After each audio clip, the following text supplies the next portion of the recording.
Over the last 3 years, Lars Simonsen's family have spent more time outside than inside. But according to themselves, they are nothing special.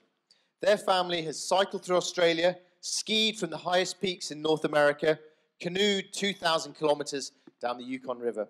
And tonight, Lars is going to tell us how adventure became his family's way of living. So please welcome Lars, all the way from Denmark.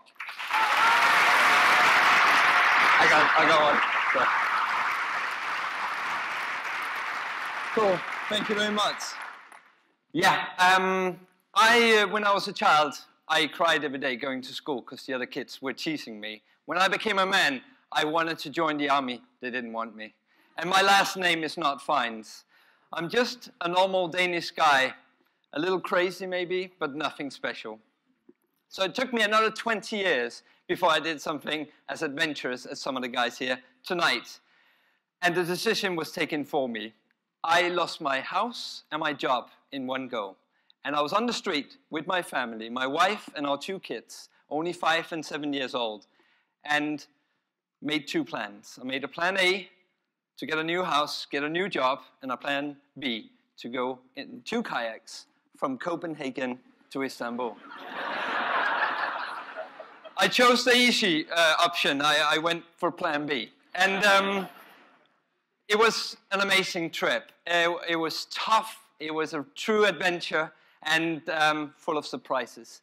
And we continued all the way down through Europe, did 2,000 kilometers of rivers and canals and 274 lock gates before we came to the Mediterranean Sea. And in the Mediterranean Sea, we are then, it's coming there, we are then approaching Monaco. And I wanted to stay in the yacht club of Monaco. I thought that would be cool to stay in Monaco. So I called the yacht club. I said, can we come and stay? And they said, you can have your kayaks here, but you cannot stay. Okay, well, we have everything with us. We just need a floor somewhere, and we'll be fine. And then he said, this is the yacht club of Monaco. You don't sleep on the floor. So I said to Susie, okay, it doesn't matter. We go anyway. So we went. They filmed us when we were coming in. They took pictures. They gave us a flag. They gave us a tour of the yacht club. They drove us in the limousine up the hill, put us into a luxury hotel with a view over Monaco. We were the kings of Monaco that day. And the kids made it happen. Kids can open doors that we can't. So get kids, for bloody. Anyway, it wasn't always amazing. We had tough days. And some of the days, especially one day, Susie yelled at me. She said, Lars, we're never going to do this again.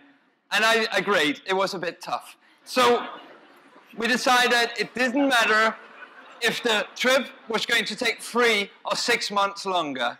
We needed to be happy and we needed to have fun. And fun we had on days like this.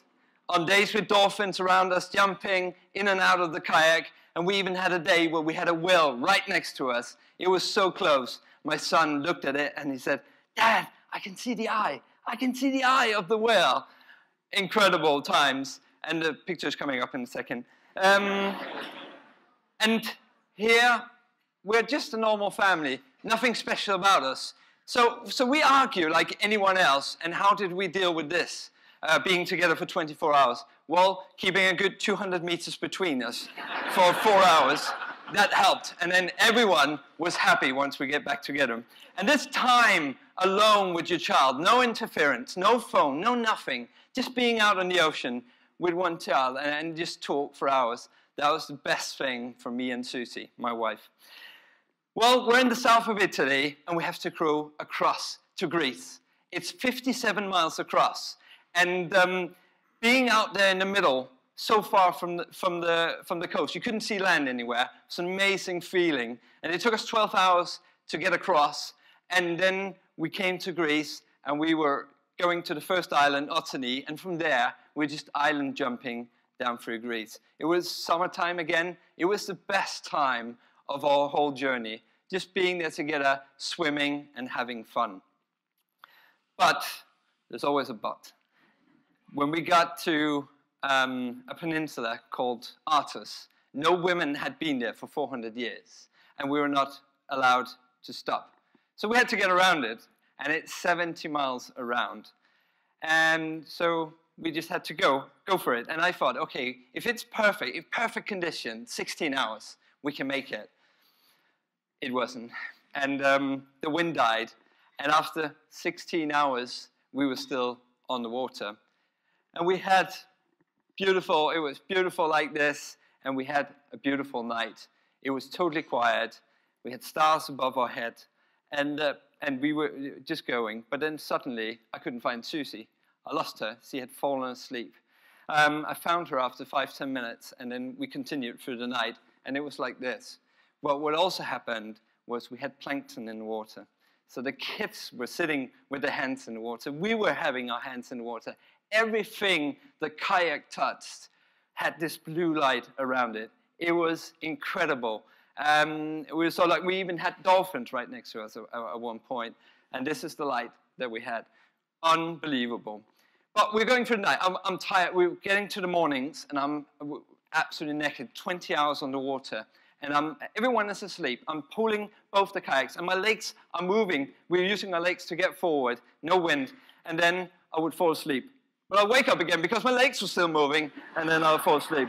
And that's how I continued. And then the sun came, the wind came, and it took us over to an island, and we arrived after 27 hours and 70 miles. Here we are. And we couldn't believe it. Our little family had gone so far with only kids 5 and 7 years old. It's crazy. And here, after 1.5 years, 4,500 miles, we finally reached Istanbul. A crazy dream had come through, and we could celebrate it. And yes, I think the reason why we made it all the way was the people of Europe. They helped us. And what else? What did we gain? Well, we had overcome so much. We had pushed our boundaries light years. We had stayed in a tent for 1.5 years. If we lose everything tomorrow, give us a tent, give us a sleeping bag, and we'll have the time of our life. Thank you.